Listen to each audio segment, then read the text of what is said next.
Hello friends, welcome to crazy ji के trick. और हमारी हरियाणा जीके की इस सीरीज में हम हरियाणा की भूगोल या फिर हरियाणा की ज्योग्राफी को अध्ययन कर रहे थे। और इसके अंतर्गत हमने हरियाणा का फिजिकल डिवीजन, हरियाणा का क्लाइमेट, हरियाणा की नदी और सिंचाई, हरियाणा के वन और नेशनल पार्क, तो इन सभी टॉपिक को हमने डिटेल में डिस्कस किया हुआ है। तो यदि आपने मेरे प्रीवियस वीडियो नहीं देखे हैं तो आप मेरी हरियाणा जीके की प्लेलिस्ट में जाकर के देख सकते हैं।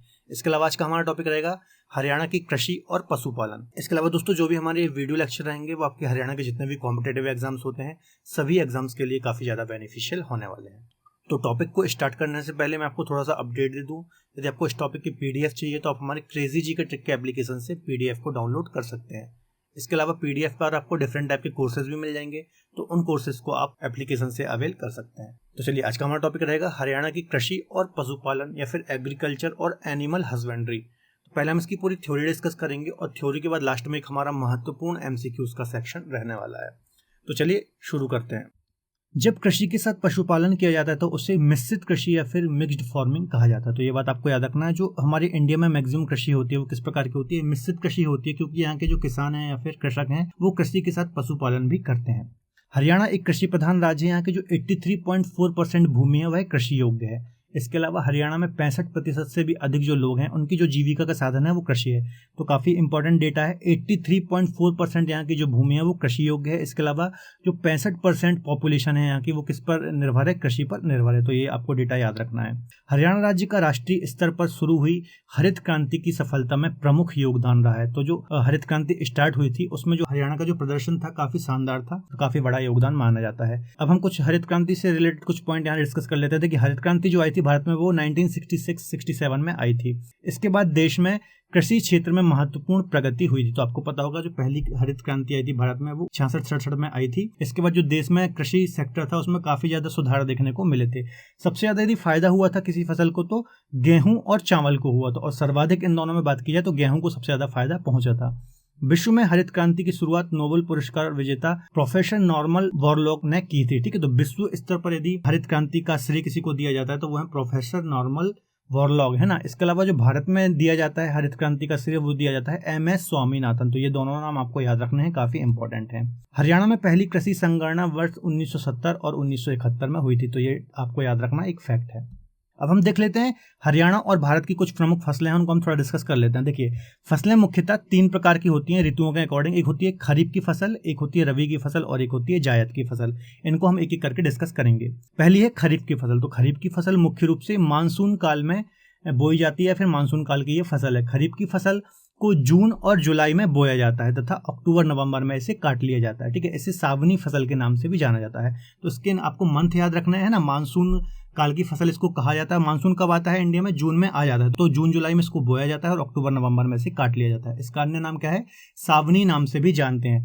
अब इसमें कौन कौन सी फसल आती है वो देख लेते हैं। धान आता है, ज्वार आता है, बाजरा है ना, मक्का, उड़द, सोयाबीन, मूंगफली, सूरजमुखी, तिल, कपास, जूट, तंबाकू, ये सारी फसलें खरीफ की फसल के अंतर्गत आती हैं। नेक्स्ट है रवि की फसल। तो रवि की फसल शीत ऋतु की फसल है। ठीक है, इसे अक्टूबर नवंबर में बोया जाता है और अप्रैल मई में इसे काट लिया जाता है। इसके अलावा इसे क्या बोला जाता है? आषाढ़ी फसल के नाम से भी इसको जाना जाता है। इसमें कौन कौन सी फसलें आती हैं? गेहूं आ जाता है, जौ, चना, सरसों, गन्ना। तो ये सारी फसलें आपको याद रखनी है, कौन सी फसल रवि की है और कौन सी खरीफ की है, क्योंकि एग्जाम में भी अक्सर पूछ लिया जाता है। अब देख लेते हैं जायद की फसल। तो रवि की फसल और खरीफ की फसल के मध्य बोई जाने वाली फसल को क्या बोला जाता है? जायद की फसल कहा जाता है। इसे चारा फसल भी कहते हैं। इसमें कौन कौन सी फसलें आती हैं? तरबूज आ जाता है, खरबूज आ जाता है, खीरा आ जाती है और ककड़ी आ जाती है। ये सारी फसलें जायद की फसल के अंतर्गत आती हैं।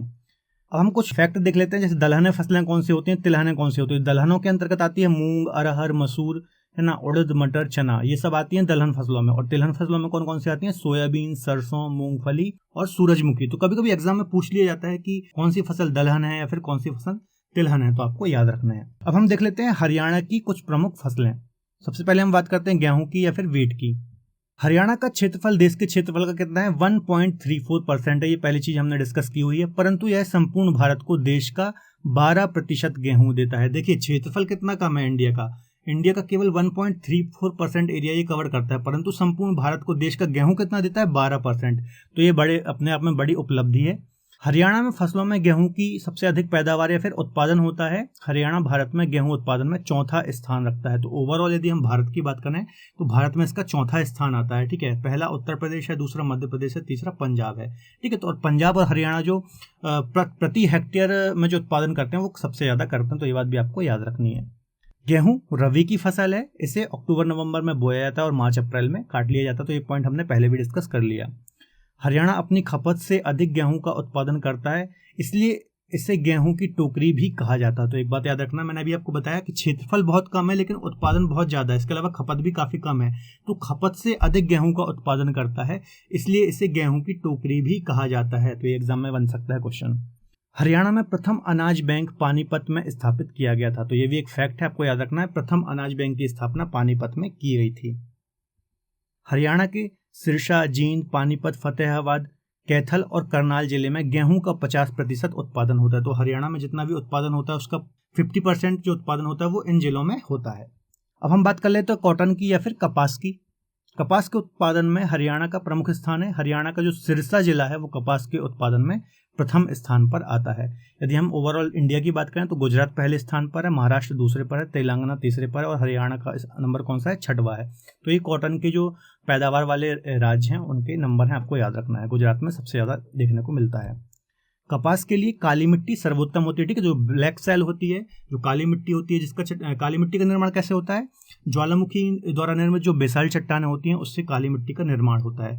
तो कॉटन के लिए सबसे अच्छी जो मिट्टी होती है उसे वह काली मिट्टी होती है, इसे कपासी मिट्टी भी कहा जाता है। राज्य में अमेरिकन और देसी कपास दोनों का उत्पादन होता है। कपास उत्पादन की प्रमुख जो जिले हैं वो कौन कौन से हैं, सिरसा है, हिसार है, भिवानी, जींद, रोहतक और फतेहाबाद। तो ये सारे जिले हैं जो कपास का उत्पादन करते हैं। नेक्स्ट है तिलहन या फिर ऑयल सीड्स भी जिनको बोलते हैं। हरियाणा में सरसों का सर्वाधिक उत्पादन महेंद्रगढ़ में होता है। तो महेंद्रगढ़ जो जिला है यहाँ पर सरसों का सर्वाधिक उत्पादन होता है। तो ये काफी बार एग्जाम में पूछा गया क्वेश्चन भी है। वर्ष 2017-18 में राज्य में कुल तिलहन उत्पादन का 11.21 लाख टन था। तो काफी ज्यादा है ये, तो आपको याद रखना है। तिलहन उत्पादन के जो प्रमुख जिले कौन कौन से हैं, हिसार, भिवानी, सिरसा, जींद, रेवाड़ी, रोहतक, महेंद्रगढ़, गुरुग्राम और सोनीपत, ठीक है। तो सबसे ज्यादा आपको महेंद्रगढ़ याद रखना है, बाकी ये जिले भी आपको दिमाग में रखने हैं। तिलहन फसलों की बात करें तो तिलहन फसलें कौन कौन सी होती हैं, हमने पहले भी डिस्कस कर लिया। सोयाबीन, सरसों, मूंगफली, सूरजमुखी। तो ये सारी तिलहन फसलें हैं, इनसे तेल भी निकाला जाता है। अब हम बात कर लेते हैं चने की। इसकी खेती हरियाणा के पश्चिमी हिस्से है ना, पश्चिमी हिस्से या फिर वेस्ट साइड में होती है। हरियाणा में सबसे ज्यादा चना सिरसा में होता है।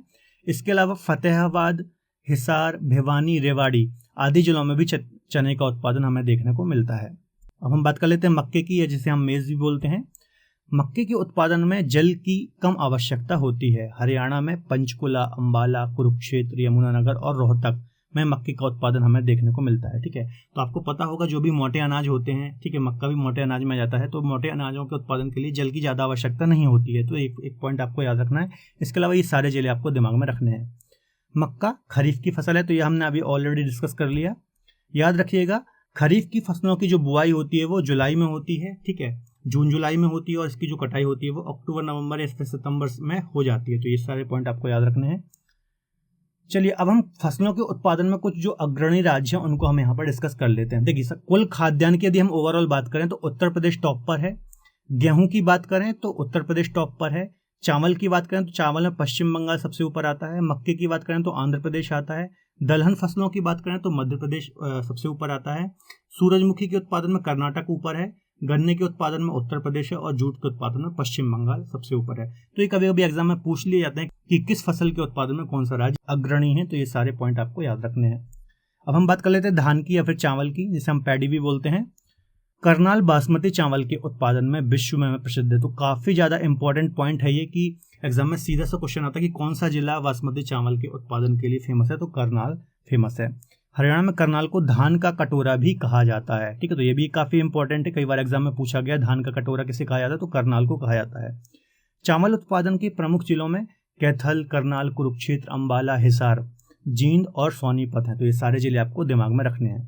कैथल, करनाल, कुरुक्षेत्र, जींद चावल की कुल उत्पादन का 50% से अधिक उत्पादित करते हैं, ठीक है। तो ये जो जिले हैं, जितना भी हरियाणा में उत्पादन होता है उसका 50% ये सारे जिले उत्पादित करते हैं। चावल का सबसे ज्यादा उत्पादन कहाँ होता है, पश्चिम बंगाल में भी अभी मैंने बताया आपको। चावल के उत्पादन के लिए दोमट मिट्टी जो होती है वो सबसे अच्छी मानी जाती है। अब हम बात कर लेते हैं बाजरे की। इसकी बुआई मानसूनी वर्षा के बाद की जाती है। इसके उत्पादक जो जिले हैं वो कौन कौन से हैं? सिरसा है, हिसार, फतेहाबाद और फरीदाबाद। बाजरा का उत्पादन हरियाणा के पश्चिमी भाग में होता है। भिवानी जिले में बाजरा का जो उत्पादन होता है वो सबसे अधिक देखने को मिलता है। तो भिवानी जिला आपको खासतौर पर दिमाग में रखना है, और जो पश्चिमी हरियाणा है वहाँ पर बाजरे की सबसे ज़्यादा उत्पादन देखने को मिलता है। अब हम बात कर लेते हैं गन्ने की।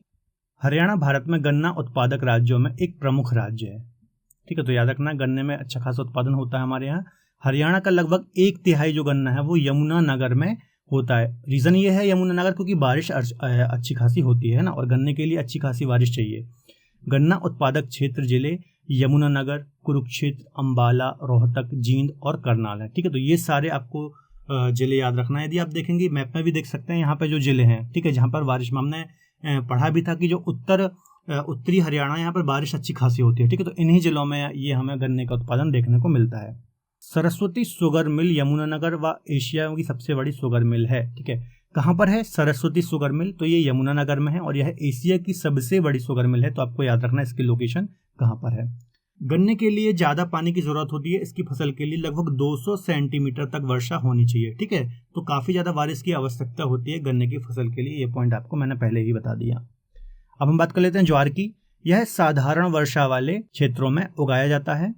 प्रमुख उत्पादक जिलों की बात कर लें तो सिरसा, जींद, भिवानी और महेंद्रगढ़ में इसका उत्पादन किया जाता है। अब हम देख लेते हैं कृषि से संबंधित कुछ महत्वपूर्ण योजनाओं की।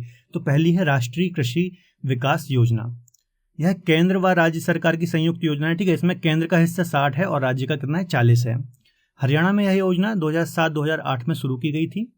इस योजना में किसानों को पाइपलाइन प्रणाली बिछाने के लिए सहायता, स्प्रिंकलर सिंचाई होती है उसके लिए सहायता, मृदा स्वास्थ्य बढ़ाने के लिए भी सहायता दी जाएगी। ठीक है, तो ये सारी सहायता दी जाएंगी इस योजना के अनुसार। पाइपलाइन बिछाई जाएगी, स्प्रिंकलर सिंचाई मतलब जो फुहारों से सिंचाई होती है वो की जाएगी। ठीक है, मृदा की गुणवत्ता बढ़ाने के लिए प्रयास किए जाएंगे। तो ये सारी चीजें की जाएंगी। मौसम आधारित फसल बीमा योजना अगली योजना है। मौसम आधारित फसल बीमा योजना वर्ष 2009-10 में स्टार्ट हुई थी। रबी की फसल के दौरान राज्य में यह योजना लागू हुई थी। यह योजना 12 जिलों में कार्यरत है। इस योजना के अंतर्गत आने वाली प्रमुख फसलें कौन कौन सी हैं? धान और गेहूं। ठीक है, तो 2009-10 में यह शुरू हुई थी। ठीक है, 12 जिलों में अभी कार्यरत है। इसके अलावा इसके अंतर्गत मुख्यतः धान और गेहूं आते हैं। अब हम देख लेते हैं इंडो डच प्रोजेक्ट। हरियाणा और नीदरलैंड सरकार के बीच यह प्रोजेक्ट 1994 से शुरू किया गया था। इस योजना के अंतर्गत लवणीय और क्षारीय जो भूमि होती है उसका उपचार करना शुरू किया गया था। ठीक है, तो इसका मुख्य उद्देश्य क्या था? जो भी लवणीय व क्षारीय भूमि होती है, ठीक है, तो वहाँ पर पैदावार काफ़ी कम होती है, या फिर वो जो लवणीय क्षारीय भूमि होती है वो एक प्रकार से बंजर भूमि कही जाती है। ठीक है, तो उस भूमि को क्या करना? उस भूमि का उपचार करना। इस प्रोजेक्ट को हरियाणा ऑपरेशनल पायलट प्रोजेक्ट भी कहा जाता है। तो काफ़ी इंपॉर्टेंट है, ऐसा एग्जाम में पूछ लिया जाएगा कि किस योजना को हरियाणा ऑपरेशनल पायलट प्रोजेक्ट भी कहा जाता है। तो ये आपको याद रखना है। अगली है फसल बीमा योजना।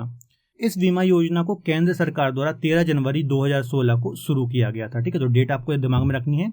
इस योजना के अंतर्गत भुगतान करने वाले प्रीमियम में किसानों को रबी की फसल के लिए 1.5% और खरीफ की फसल के लिए 2%, बागवानी और वाणिज्यिक फसलों के लिए 5% का योगदान दिया जाएगा। ठीक है, तो इसके अंतर्गत क्या है? फसल का जो भी बीमा कराएगा तो उसको जो मैंने बताया, जैसे रबी के लिए 1.5%, खरीफ के लिए 2% और बागवानी के लिए 5% का बीमा कवर या फिर इंश्योरेंस कवर दिया जाएगा। अब हमें अगली है योजना मृदा स्वास्थ्य कार्ड योजना। इस योजना की शुरुआत कब हुई थी? तो केंद्र सरकार के द्वारा 19 मई 2015 को हुई थी। इसमें मृदा में पोषक तत्वों की कमी का समाधान और मृदा का परीक्षण किया गया था। ठीक है, तो इसमें क्या किया गया था? जो मृदा में पोषक तत्वों की कमी है, ठीक है, तो उसको दूर करना, इसके अलावा मृदा का परीक्षण करना, मृदा कैसी है क्या है। ठीक है, तो मृदा से संबंधित ही योजना थी। नेक्स्ट है कृषि से संबंधित प्रमुख संस्थाएं। हरियाणा राज्य बीज प्रमाणीकरण संस्था। इस संस्था की स्थापना कब हुई थी? 6 अप्रैल 1976 को हुई थी। इसका काम फसलों के बीजों या फिर जातियों को स्टैंडर्ड सेट करना या फिर प्रमाणित करना। ठीक है, तो जो भी फसलें होती हैं, बीज होती हैं, उनको उनका जो स्टैंडर्ड होता है, ठीक है, उनकी जो गुणवत्ता होती है उसको प्रमाणित करना इस संस्था का काम है। अगली है हरियाणा बीज विकास निगम लिमिटेड। इसका काम क्या है? किसानों को कम कीमत पर गुणवत्ता युक्त बीज उपलब्ध कराना। ठीक है, तो इसका मुख्य उद्देश्य है जो भी किसान होते हैं उनको कम कीमत पर अच्छे बीज उपलब्ध कराना। इसका एक और काम है राज्य में बीज की कीमतों को नियंत्रित करना, ठीक है, जो भी कीमतें बढ़ रही हैं उनको नियंत्रण रखना। हरियाणा भूमि सुधार एवं विकास लिमिटेड, इसकी स्थापना 1974 में हुई थी। इसका मुख्य काम क्या है? कल्लर भूमि का सुधार, कृषि उत्पादों की बिक्री और प्रमाणित बीजों को तैयार करना। देखिए, कल्लर भूमि मतलब क्या होता है? वही ऐसी भूमि जो लवड़ी हैं या फिर क्षारी हैं, ठीक है, ऐसी भूमि को क्या बोला जाता है? कल्लर भूमि। तो ऐसी भूमि को सुधार करना, ठीक है, और उत्पादों की बिक्री और प्रमाणित बीजों को तैयार करना, ये सब इसके कार्य हैं। नेक्स्ट है बागवानी, है ना। हरियाणा में फल, सब्जी, मसाले, मशरूम और फूल की खेती की जाती है। तो इन सभी चीज़ों की खेती होती है हमारे यहाँ पर। आर्थिक सर्वेक्षण 2018-19 के अनुसार राज्य में 5.29 लाख हेक्टेयर क्षेत्र में बागवानी फसलों के अधीन है, जो कि हरियाणा की कुल फसल क्षेत्र का 8.17% है। ये कुछ डेटा है, आपको दिमाग में रखना है। हरियाणा में केला और सेब का जो अग्रणी उत्पादन है वो कौन सा है? फतेहाबाद। तो ये आपको याद रखना है, केला और सेब का जो अग्रणी है जिला वो कौन सा है? फतेहाबाद। हरियाणा में सर्वाधिक आम की खेती की जाती है और राज्य में आम की खेती में अग्रणी उत्पादक जो जिला है वो कौन सा है? करनाल। तो सर्वाधिक आम की खेती की जाती है बागवानी में, है ना। तो सर्वाधिक कौन सा है उत्पादक जिला? करनाल। ये आपको याद रखना है। आम उत्पादक जिला यमुनानगर, अंबाला, कुरुक्षेत्र, करनाल, पंचकुला। तो यहाँ जितने भी जिले हैं यहाँ पर आम का उत्पादन किया जाता है। रसदार फलों और कुंभी मशरूम का अग्रणी जिला कौन सा है उत्पादन में? सोनीपत। तो रसदार फल जो भी होते हैं, ठीक है, इसके अलावा कुंभी मशरूम, इसमें जो अग्रणी जिला है वो कौन सा है? सोनीपत है। तो ये भी पॉइंट आपको याद रखना है। अब हम देख लेते हैं बागवानी संबंधित कुछ योजनाएं। पहली है भावांतर भरपाई योजना। हरियाणा में योजना 1 जनवरी 2018 से प्रभावी हुई थी। इस योजना का जो मुख्य उद्देश्य क्या है? बाजार में बागवानी उत्पादों की कम कीमत की जोखिम को कम करना, ठीक है। तो इस योजना का मुख्य उद्देश्य है बाजार में जो भी बागवानी उत्पाद आते हैं, ठीक है, तो वो उनकी बिक्री होती रहे। मतलब ऐसा ना हो कि किसी ने कोई बागवानी फसल लगाई और बाजार में जाके वो बिके ना, तो वो जोखिम को कम करना इसका मुख्य उद्देश्य है। बागवानी विजन दस्तावेज, सरकार द्वारा अगले 15 वर्षों में बागवानी के क्षेत्र में 2 गुना और उत्पादन को 3 गुना करने के लिए बागवानी विजन तैयार किया गया है, ठीक है। तो सरकार ने ये लक्ष्य रखा कि अगले 15 वर्ष में जो बागवानी क्षेत्र है उसमें 2 गुना और उत्पादन को 3 गुना करने के लिए विजन तैयार किया गया है। यह विजन 2030 तक है, ठीक है। तो ये विजन का जो टाइम है वो कब तक है? 2030 तक है। अब हम देख लेते हैं पशुपालन या फिर एनिमल हस्बेंड्री। हरियाणा के लोग गाय, बैल, भैंस, ऊंट, खच्चर ये सभी जानवर पालते हैं।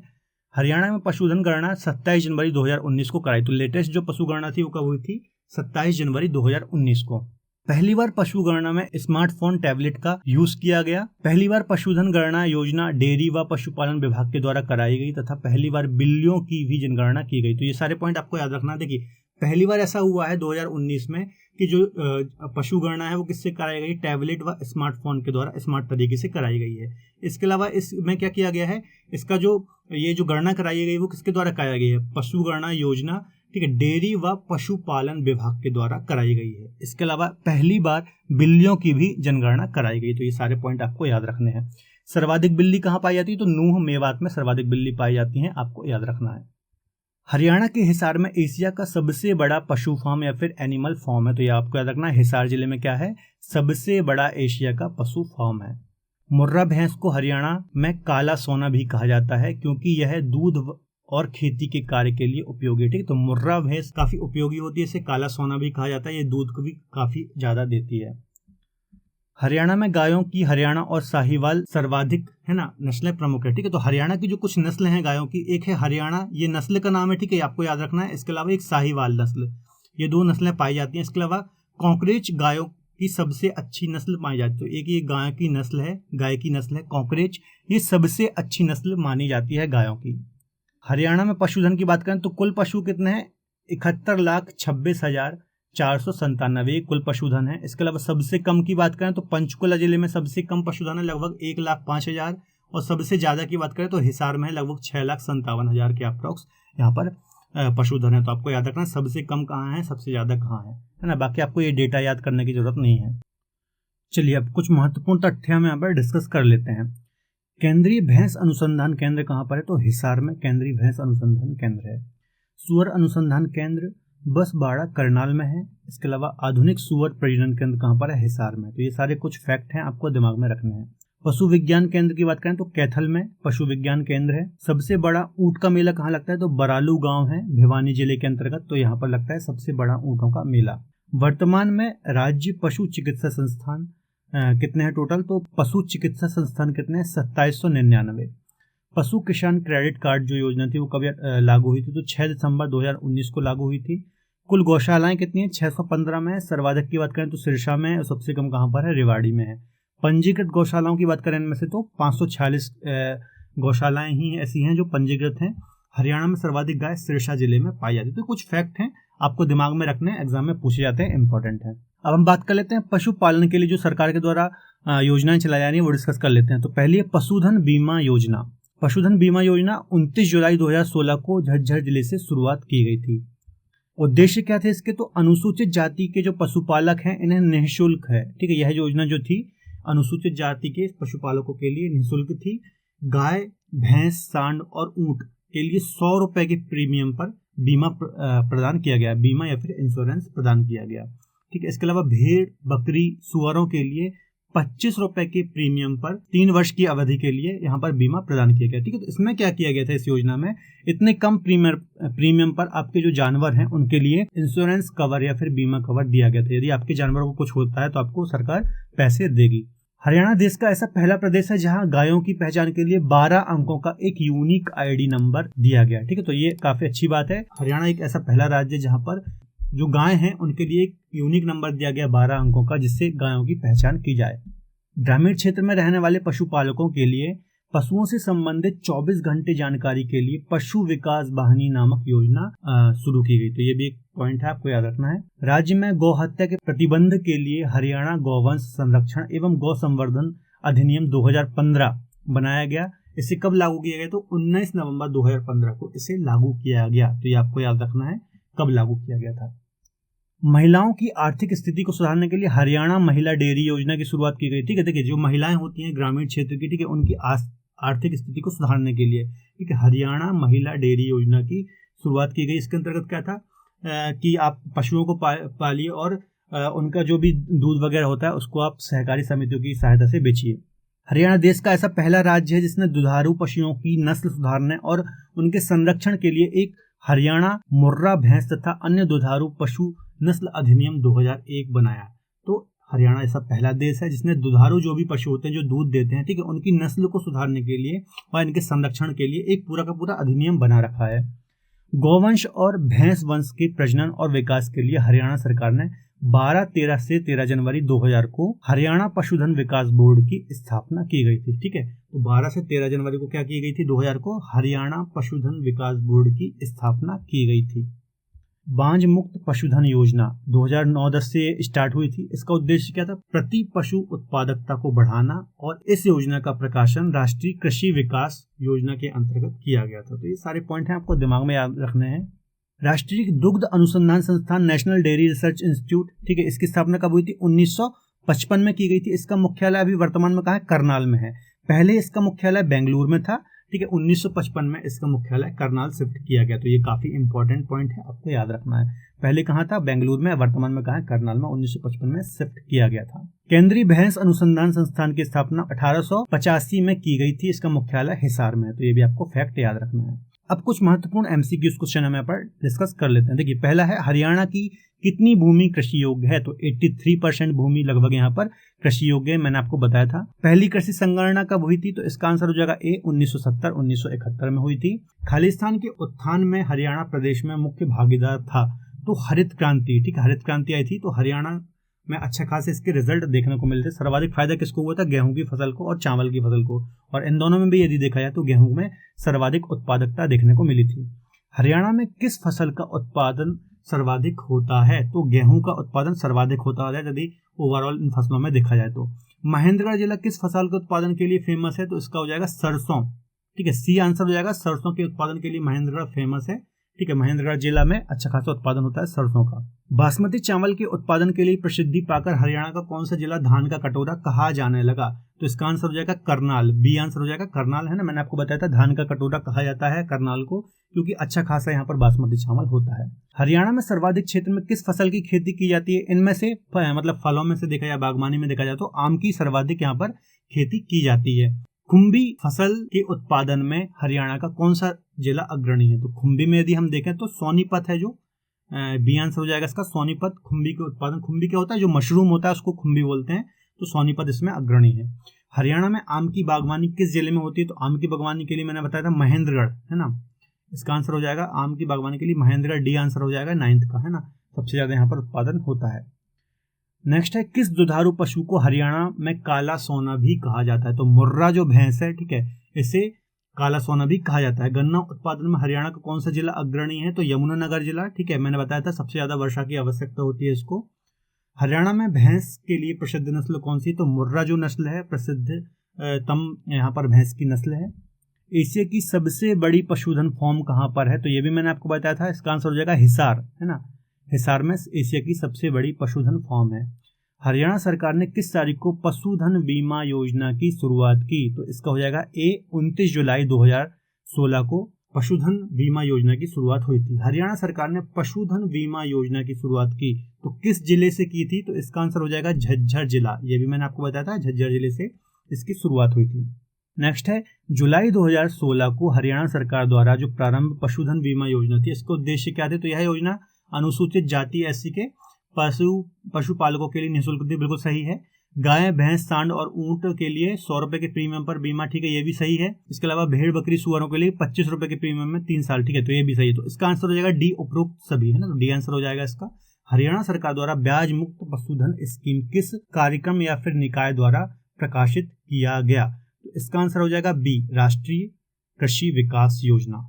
नेशनल डेयरी रिसर्च इंस्टीट्यूट, है ना, ये कहाँ पर स्थित है? तो जो राष्ट्रीय डेयरी अनुसंधान संस्थान या फिर नेशनल डेयरी रिसर्च इंस्टीट्यूट है, ये करनाल में स्थित है, ये भी मैंने आपको बताया था।